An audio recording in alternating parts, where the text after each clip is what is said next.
Izzy, thank you for taking the time this morning. How are you doing? I'm doing well. Thanks for having me. Yeah, yeah. Thank you again. So the first place we like to start is just what years did you go through the Lake Oswego school district? Yeah, I was in LOSD throughout middle school and high school, so starting sixth, ending 12th. Okay, and where? So did your family like move to LO before middle school then? So my brother, who's 2 years older than I am, he started also in middle school, but we didn't move into LO until I finished sixth grade. So that was about 2015 that we moved. And where'd you move from? Out of curiosity. Tigard. Yeah. Okay, so it's like the family always, at least you always been in Oregon then?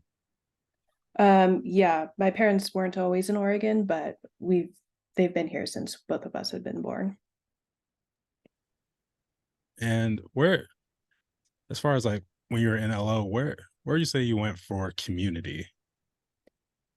Um, Friends, really. I feel like I've always moved at a pretty opportune time. Like I wasn't ever the fish out of water in terms of like a lot of eyes on me being a new kid because I got in when people were filling into the middle schools from different elementary schools. So I never stood out. So I just went to faces that were familiar. There happened to be somebody who also went to the school I went to in Tigard for elementary school. So clung to her for a little bit. And then I was just making friends generally through my advanced classes in middle school. And we kind of just stuck together in high school.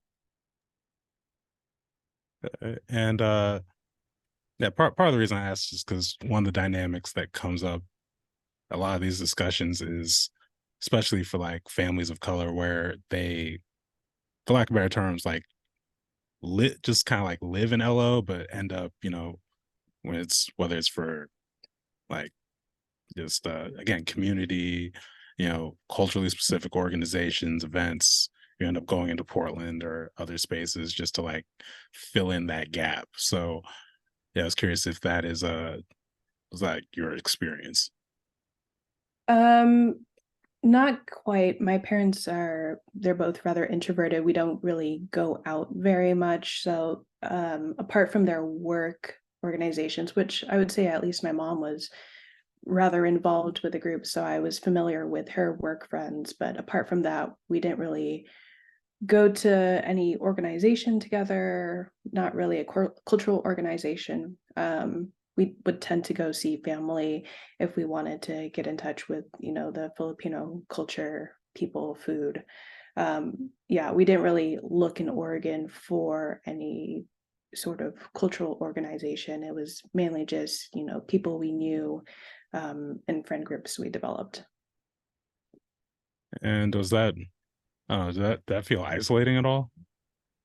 Um, it's kind of interesting. Then another factor playing into that is being mixed, and so I feel more Filipino when I'm around more white organizations, but then when I'm in a Filipino crowd, it's like you can definitely tell that I'm more white and don't have quite the same experience as people who grew up with more of their Filipino connections around them. Um, I don't know. I didn't really have a whole lot to compare it to, and I'm also a very introverted person, so I don't like really try to develop too many social connections beyond people I already know. Um, but yeah, my friend group's always been pretty reflective of me. It's mainly the group of Asian girls and like maybe one or two white people. Um, so I could find general community with them, but anything more culturally specific wasn't something that I necessarily sought out or could find anyway, considering it was Oregon and LO. Right, right. And can you just talk a little bit about like what the LO school experiences was like, both in general, but then especially when it comes to like issues of race, racism? Yeah, again, I don't have like other middle or high school experiences to compare it to. I thought it was, you know, pretty normal from what I understand in terms of so the classes. I know that it's a more funded school district considering the properties that are around there. Um, but yeah, I didn't have any problems with the academics itself. Um, when it came to race, it was more apparent, um, particularly in high school, because that's when I was working more with the Green Team, which got involved in, I believe it was called Diversity Day, um, and then also Equity Council, which was a big, like race was one of the main considerations in terms of sort of sort of celebratory or action items that we would produce. um but yeah, it was obviously some sort of tension. I would feel, whether it was something that happened in the news that teachers would be avoidant of discussing. Part of that is politics, but that also goes in conjunction with race, considering the events of 2020. One event that stood out to me in the response that I thought was particularly questionable was after the Atlanta shootings. And it's like they were avoiding discussing the connection with race. And this was like the same narrative that was going on in the media.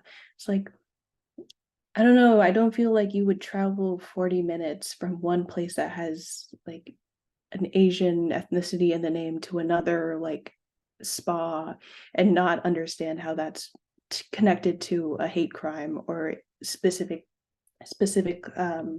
resentment towards Asian people. So it was, I felt like there was a lot of concern on the teacher's end of how to navigate those situations. And I'm not sure how helpful admin was in dealing with that, considering the exposure I had to admin when I was in Equity Council. A lot of it would be celebratory. They would try to be celebratory of whatever moves they would try to make in favor of diversity, but they would always shy away from any sort of criticism when it came to alums of color and their criticisms of the district. Hmm. Hmm. I'm gonna put a pin in that because I want to come back to that point. But there's something you said about just current events and you know often how they become a flashpoint isn't the word, but like a reference point that ends up getting used for some at best awkward, at worst and more often like generally like racist interactions. So I was doing another one of these interviews with a classmate who I graduated with, and we both like we were in seventh grade. It's like the second week of seventh grade when 9/11 happened. And very vividly remember the difference between before that day and after that day when it comes to just like the prevalence of specifically like anti-Middle Eastern racism, anti or like Islamophobia, anti-Arab racism, like all these things just kind of like converging and you know very much becoming just a it's very casual in like a very disconcerting way. And uh yeah, like it would just whether it be like those events, I know if like for me as like a black student, the constant quote unquote joke was just like, Bruce, did you get here to this? And LO was a public school, mind you, but did you get here through affirmative action? Mm. It's like, no, my family lives here. I'm actually in a lot of the higher classes than a lot of you are, but whatever. Anyways, but yeah, that becomes like the reference point. Even with more recently, you know, especially like the like anti-Asian racism post COVID and like xenophobia in particular. Uh, it's just again like these things become where you talk about like avoiding kind of like really like talking about the how racism plays into these things, and yet that discussion is like ever present, you know, like the effects of that are there. We're just like not talking about them. Um But yeah, you talk about the experience, especially with equity council. And if I remember correctly, like equity council then would have been like it would have been like relatively new when you were in school, right? Yeah, I think it was a bit of an offshoot from what I believe they call diversity council, which I knew was there probably maybe in my sophomore, maybe freshman year. I don't know if it was there prior to that, but yeah, equity council itself was rather new. I think it might have been in the first year or so. Yeah. And when you talk about the kind of like especially admins being, celebratory with it, you know, uh, personally, with a lot of efforts in LO, I always kind of like conflicted because like creating, when I went to school, these spaces just didn't exist. So like it might be harder for like younger students to kind of like see, or honestly, it might be easier for like younger students kind of like take even like the existence of these things for granted. For me, it's kind of like, no, it's a big deal, but like also you see how again like admin kind of like it holds it at like arm's length, and they're willing to take like certain easy wins, and even then like the quote unquote easy wins, you almost have to like people don't see the fights for that, the fights just to do even like little presentations, have AAPI celebrations, have Black History Month celebrations behind the scenes. But in the grand scope of it all, it's like those are again like easier wins. Those are things that other communities, other cities were doing. They figured out 50 years ago. But I have to imagine, like as a student, you know, it's got to be kind of like frustrating where on one hand you're like you are being celebrated kind of by the district for having being part of this group and having it existing, but if you're trying to like push on anything, like sort of like the response and the pushback you get behind the scenes and kind of like dealing with, I guess, like those conflicting things has to be yeah, again, frustrating. But I don't know, could you speak on that a little bit? Oh yeah. Yeah, definitely what you said. It's nice to see some effort put into, celebrating diversity more. But also knowing what we put into, whatever equity council produces, it's like we know we could have, well, the us three student leaders wanted to push more, but obviously the district was limited in how much they wanted to support those measures. The event that stood out in my mind was our what we were trying to do for Black History Month. And like I said, there was three student leaders, which was me, another mixed Asian and white person, and then another white person. And it's like the district was like, yeah, we need to do something for Black History Month. And that had been in line with what we had been doing for previous months, whenever it was, like Hispanic Heritage Month, something like that. So it is generally in line that we would do something. And I had seen something, I thought either you or Respond to Racism had posted, where you were talking with alum of color and they were being critical of the district and, of course, the racism that they faced in the district. And so I sent it out to the people who were on the council and I said, can we all watch this before our next meeting? Figure if we could try to do something similar to this. But, they weren't so happy with the criticism that the alum was having for the district. And I thought it was perfectly reasonable that they have criticism for the district, but I also understand why the district wouldn't want to be honest about what their alum think of them, um, just purely based on their own interests and ego. But yeah, it started off as one of the people from the district asking us three leaders to figure out something out for Black History Month. And we decided on doing a video. And we're like, it's kind of problematic that the three of us, none of us are Black, are the ones that are leading this when it's supposed to be like Black History Month. And so we reached out to the BSU, and that was, we didn't get a response and we were under deadline. And so I was messaging Mr. Dickinson. I was like, hey, I think we need to put off this video because we don't have the voices that we need for this project. And so maybe we need to spend more time making sure that we put something out that's of quality than, you know, putting out whatever else that we could do, and not have the voices that needed to be there for Black History Month. And he brushed that off. And I think he ended up CCing me in some email, where he was messaging people on the BSU to provide their voices. And I remember looking at that email and just, I don't remember quite what it said, but I didn't like the tone where it was more pressuring. And, you know, if you're going to ask people to talk about their experience with the district, and if it happens that their main, you know, memories that come up are like instances of racism, you don't want to be pushing on people to share their trauma if they don't want to share that themselves.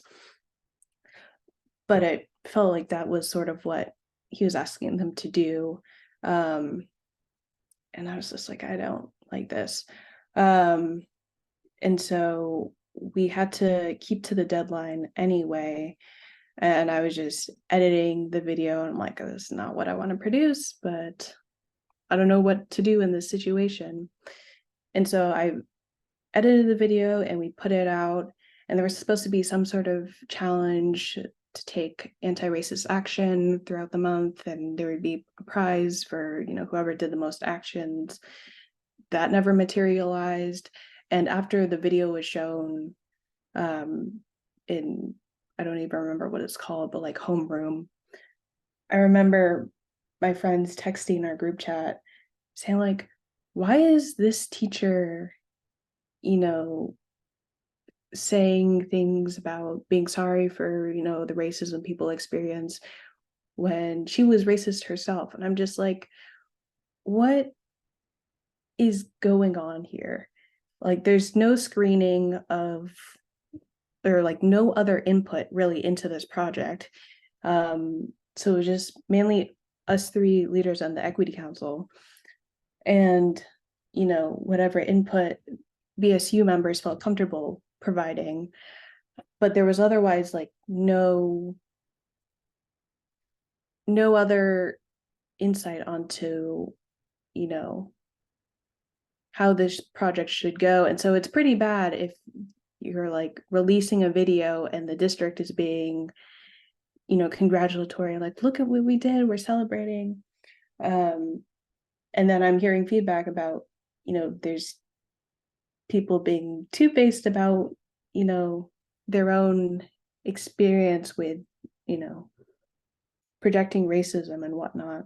So I thought it was just a complete mess. And I don't know what other people saw or how Black students felt about it when it was put out, but I was just like, this is not something I would want to reproduce in this way.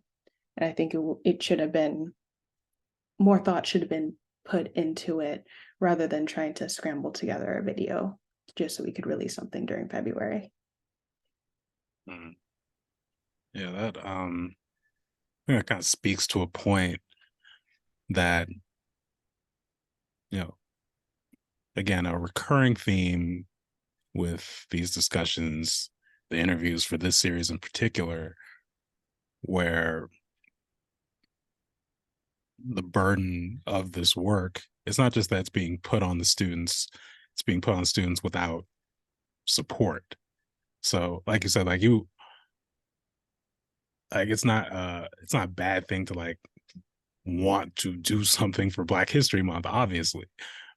But when, like you said, like it's being a white principal is putting it on a group of three non-black students and not providing the support, and also, I guess there's just certain like context, certain connections that, like you said, like when you were expressing those concerns about saying, like, I think we need to take some more time with this, as opposed to just doing something to kind of like check this box and say we did it. And again, not getting a response, uh, putting something, putting something out there where like the questions aren't going to come to the district, they're not going to come to the principal. People come to you, right?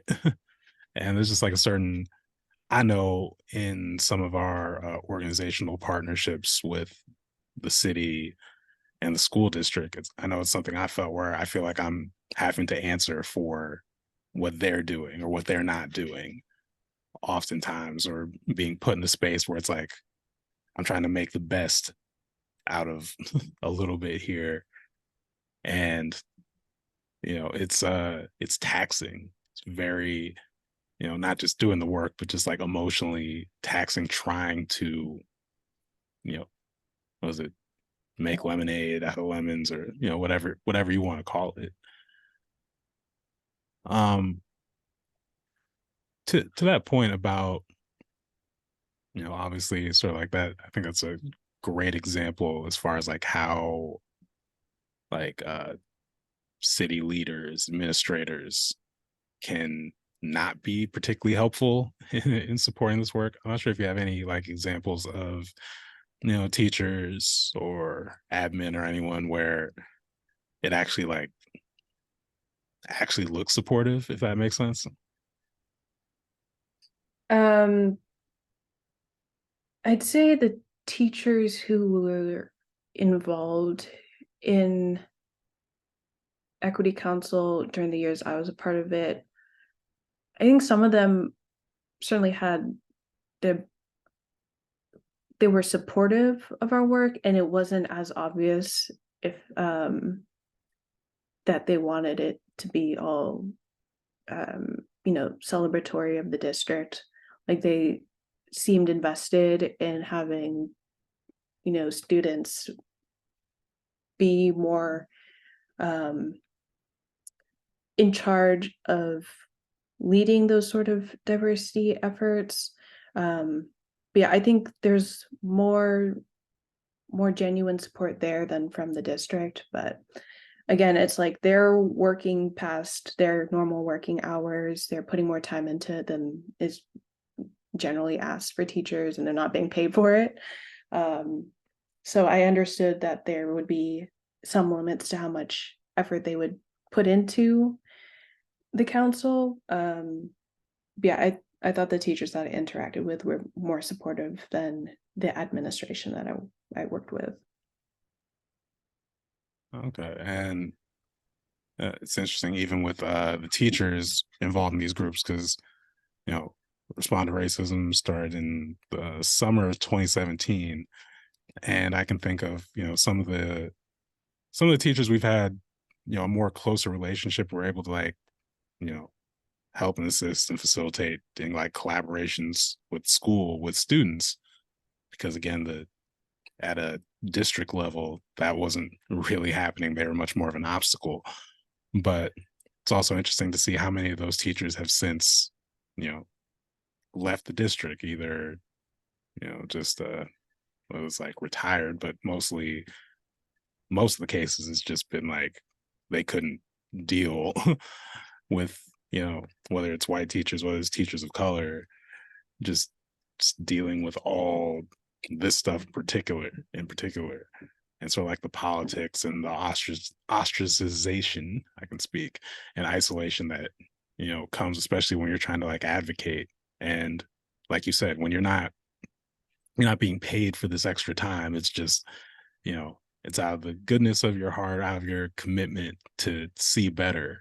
And, you know, that's also understandable. I think about one of the things that would always be not funny in like a light way, but just kind of but funny to me, is when, there'd be an incident where like a student is called the N-word, some other, and very, very overt anti-black thing happens.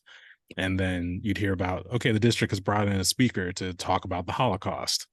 And it's like, this is like, how are you not embarrassed at this line of decision making? Like, this is ridiculous.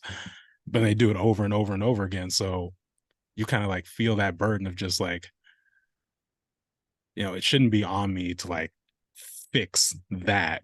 But like, if I step in at all, I can do anything better than this. And it's usually the case, but also to another recurring theme from these interviews, it ends up being this, this dynamic of unpaid labor that you think about, like, especially, you know, in the years later, as, people, start getting into their careers, start, really, understanding finances, budgets, and all that. And you look back and you're like, this, you know, like there's the celebration, the celebratory side as far as just like emotionally, but then also, you know, when people are going for their budgets or looking for grants, looking for job promotions, they tout this same work that you did. And they use that like there's very direct monetary status power gains that come from it. And it's hard not to look back and lament, I imagine. Oh yeah. I mean, I was also doing some organizing work in my junior senior year and I was getting paid for it. And then after I was getting paid for that, I was just like looking at the rest of the work I was doing, like, no, it would have been nice to be compensated for that. But yeah, I think it's especially easy to, you know, for admin to take advantage of, students who want to do something out of the goodness of their heart. But they don't know how to be like how to ask for compensation or whether that would even cross their mind to ask for compensation. I don't know. It's a vulnerable group who'd be up to provide labor and then, like you said, realize later on, like, yeah, that could have been paid. Especially in LO. Yeah. But to that point, can you talk a little bit more about how you got into political organizing work? Yeah, I have like a whole spiel about how I got interested in politics that I've had to do for prior work, but I don't know, I started developing interest in politics in like the fourth grade, and that's when Obama was being reelected. Didn't quite know what politics was at the time, but I just remember the conversations at the dinner table, focusing around politics and Obama. And then around the 2016 campaign, that was quite incendiary in terms of, Trump's discussion of immigrants. And my mom's an immigrant. I'm like, I don't know how you can talk about this group of people as if they're bad when I know that it's not true. And also, you can't generalize the entire group. So that sort of started my interest in like actually paying attention to political news. And I think it was a little bit before that when the Supreme Court case came out with ruling it was unconstitutional to ban gay marriage. And I had done some sort of speech for a communications class about, why it should be legalized. And so I think that was really the start, but I didn't understand that was really political. And it was more on the education side than, lobbying or anything. Um, but I think that sort of started my interest. And moving into high school, I got started with the green team, and that was that had more activities that dealt with, testifying to, city council or the school board. And so that sort of developed my skills, but I only got into, the more,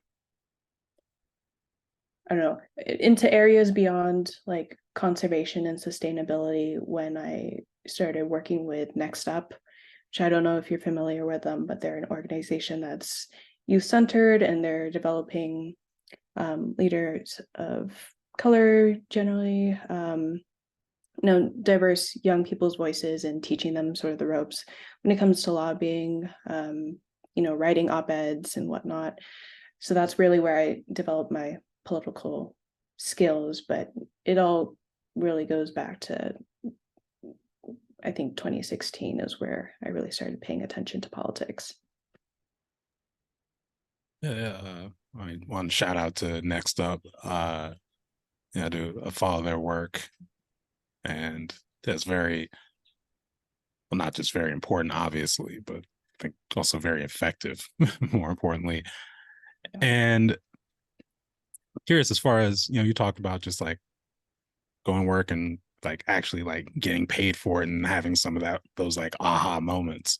But Mhm. I'm not sure if like especially working with Next Up, like I know I think that have like a campaign going to remove SROs, or for those who don't know, like cops in schools, for example.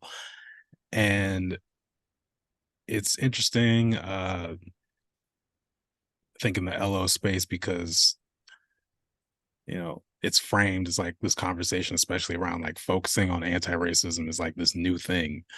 And so many of the like organizations, even us to like a large extent, like we spent a lot of time kind of like figuring out a lot of things as like we're going along, even though, you know, it's like adult volunteers who've in a lot of cases have done like organizing work in other spaces.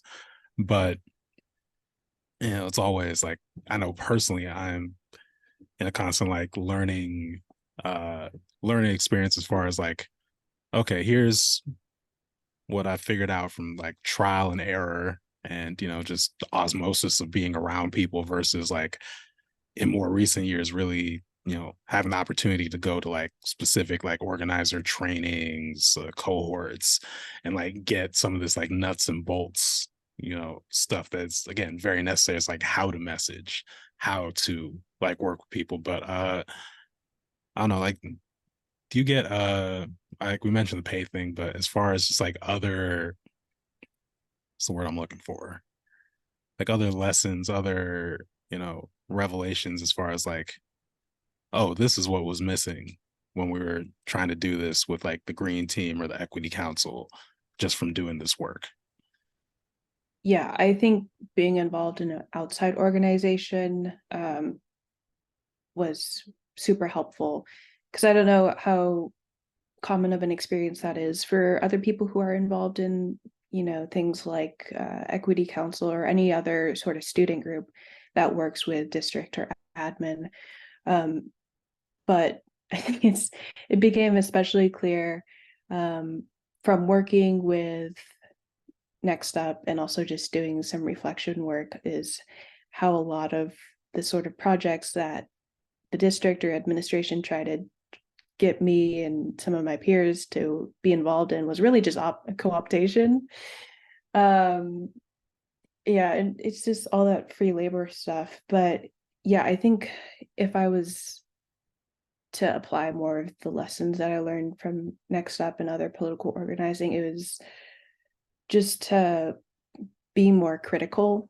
I think we could have laid it on a bit thicker in terms of criticism and pointing out where the admin are going wrong and point out the be more obvious in terms of why their intentions are misguided in many cases.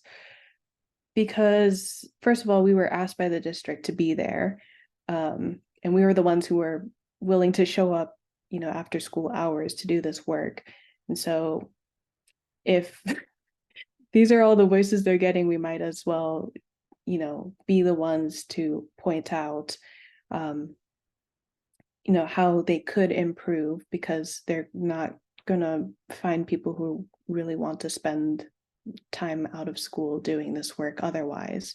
So I think we were in a position where we could be more critical.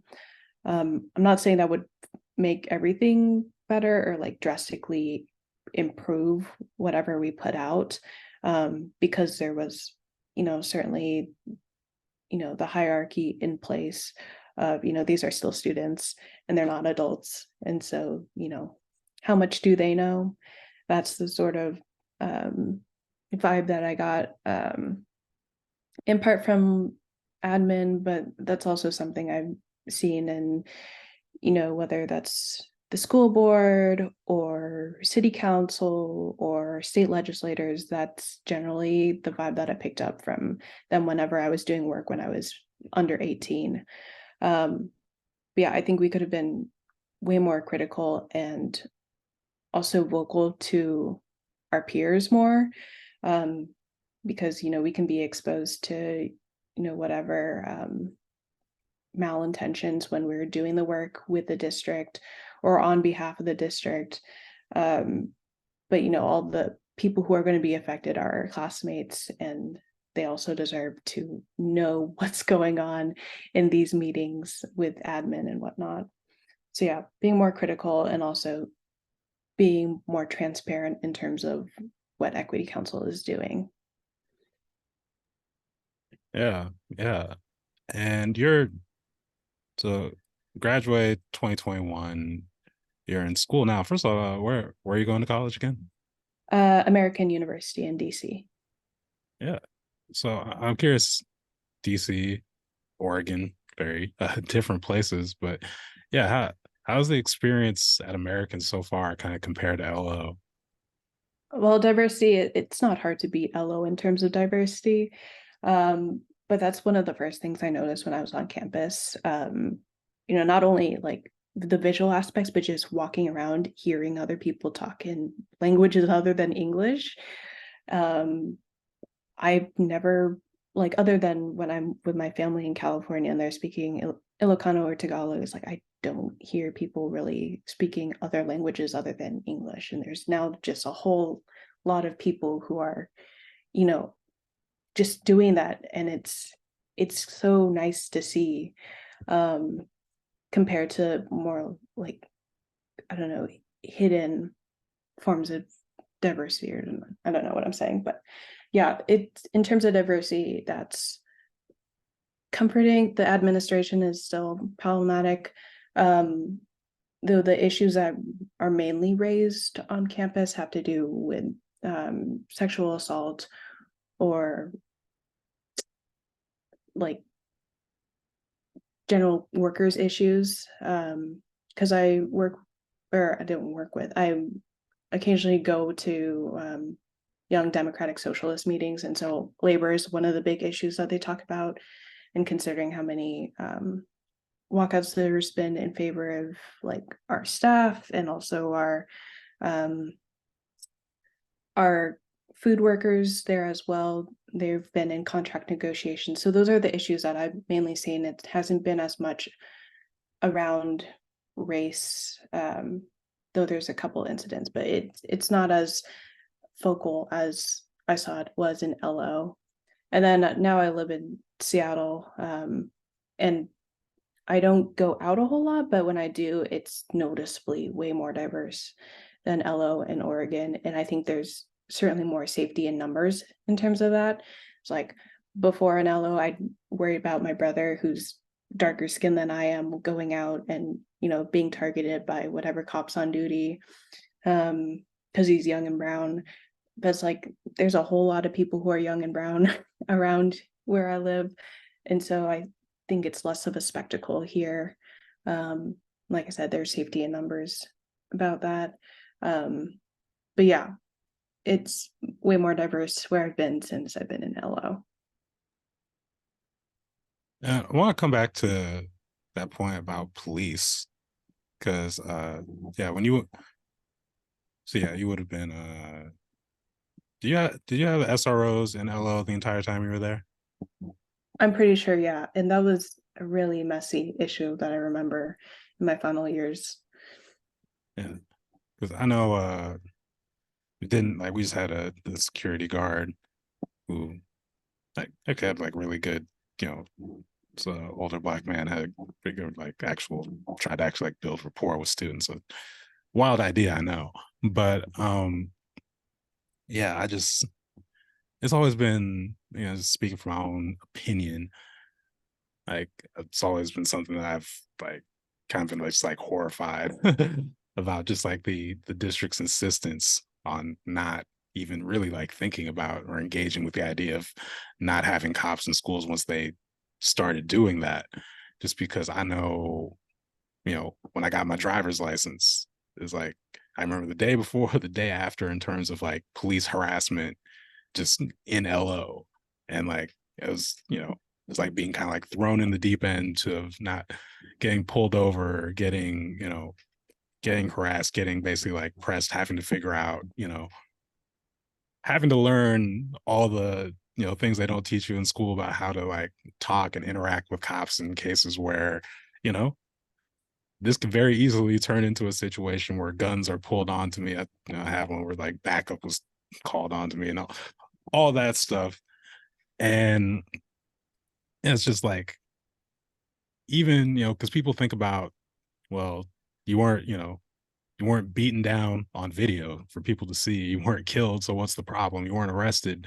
But like that presence alone, having to, all that extra stress and time you got to spend, you know, preparing for that, dealing with that presence, seeing how you get treated differently than your white peers, no matter what you may be doing, no matter what they may be doing.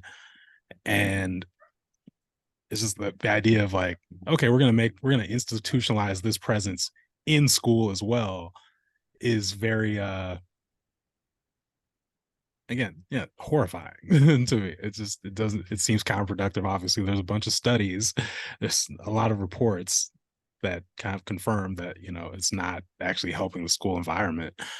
But yeah, to that point when you talk about just like worrying, I'm not sure if you had any experiences with the SRO or not, but you just talk about like as a student, when you think about just like moving through the system, like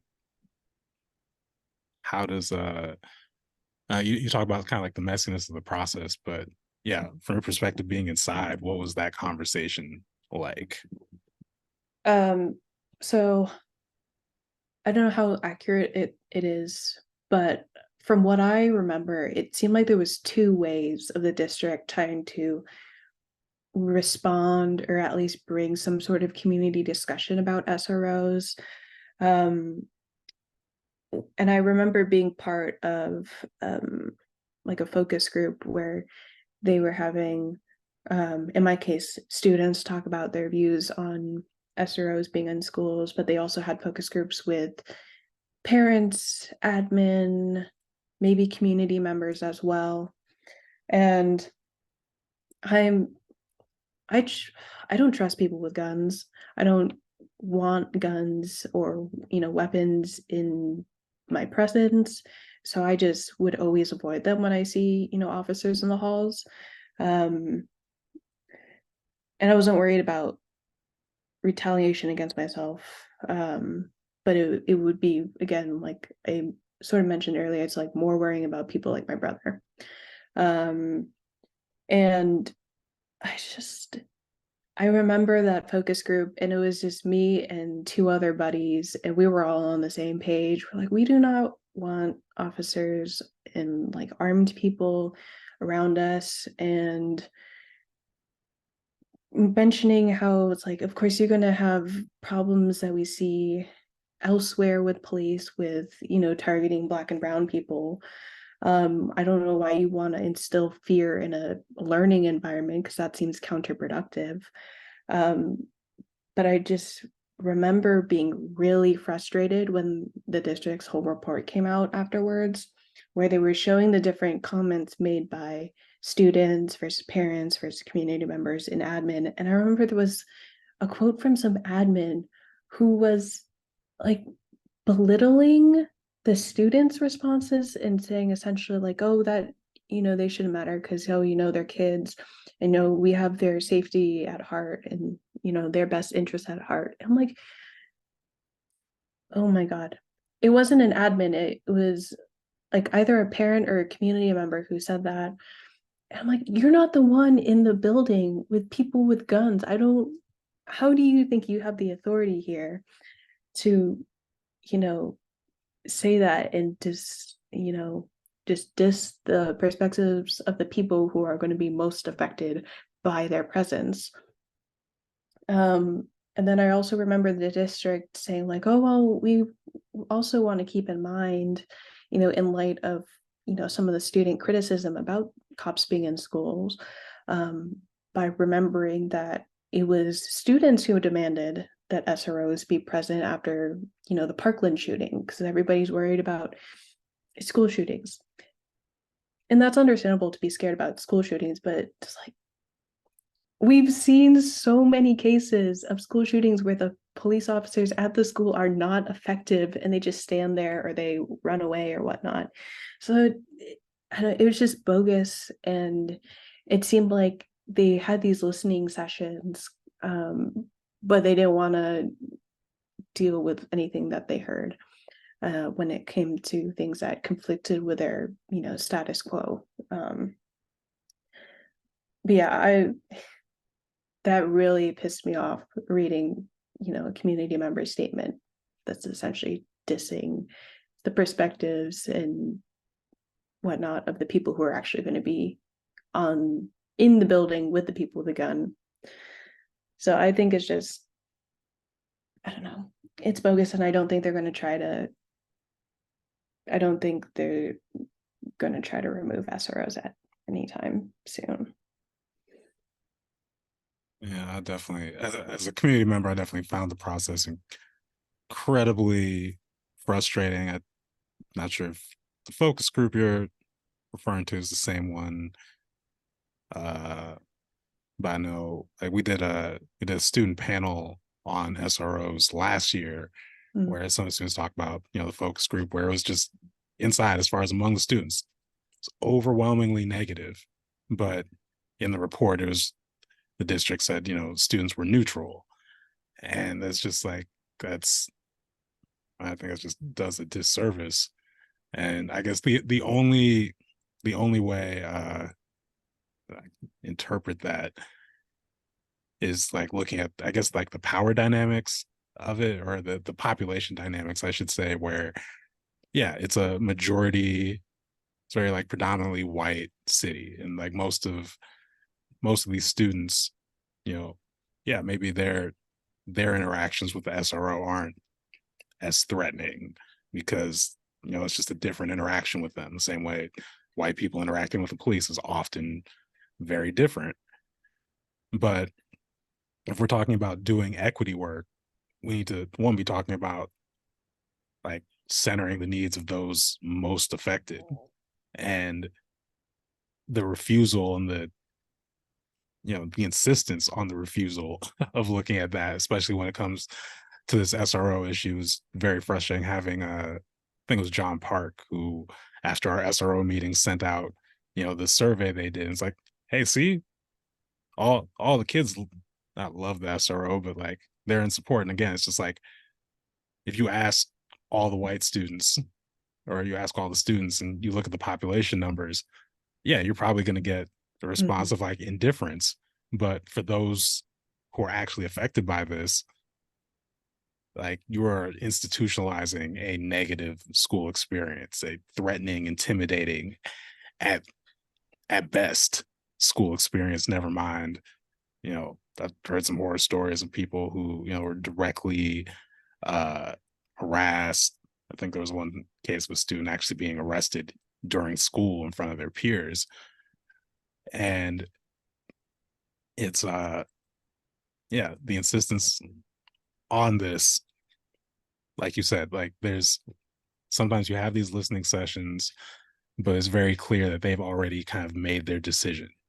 And anytime you try and push back, you see just like, yeah, no, we've done this. We're not even going to try. I guess that's the other part where it's the lack of like in responding to the concerns where admin is very much, it's just like on autopilot. Like I said, like let me show you this survey where it's like all these students, vast majority white, have said they're indifferent, so let's move on.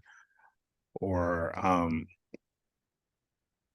it's funny, I was did a presentation for the city's equity group actually this past spring, and SROs and schools came up, and I want to say it was the person from the city who was saying, "Yeah, but what about all the drugs? Have you watched Euphoria?" And it's like, we what are we gonna do? We need cops in school to do something about that. And I'm just like, that's a that's a terrible idea. One, for like just having kids have like an early experience with the worst parts of U.S. drug policy, but also again, that's how that works in practice.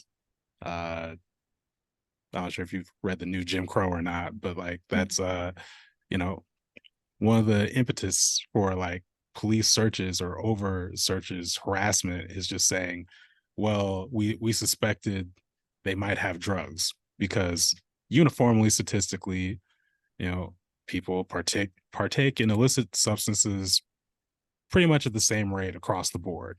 So if you say that's the reason, that's the probable cause, and then disproportionately go after black and brown people, because if you're playing the probability numbers, you're probably going to get some people, you get disproportionate arrest rates, harassment, police brutality. So there's absolutely no reason to think, based on everything we know, that if you apply that same approach to schools, you're not going to get the same result. You're not going to get not just people getting caught with things or whatever, but a lot of people just getting harassed, and the probable cause afterwards is going to be, well, we suspected drugs. So it's just it's on top of a already bad policy that exists, the people defending it are advocating for things to make it substantially worse, substantially and aggressively worse. But like you said, like if left to the district right now, they have no intention of changing that. Probably would like to bring in more officers, put more budget towards that could go to anything else that serves students. So we continue on. Izzy, I want to thank you again for taking the time today. Before I let you go, we like to make sure, if there's any like advice, insights you have, especially I think coming from like actually like having a real organizing background for leaders in the city, but also like community members who want to like make this work more effective.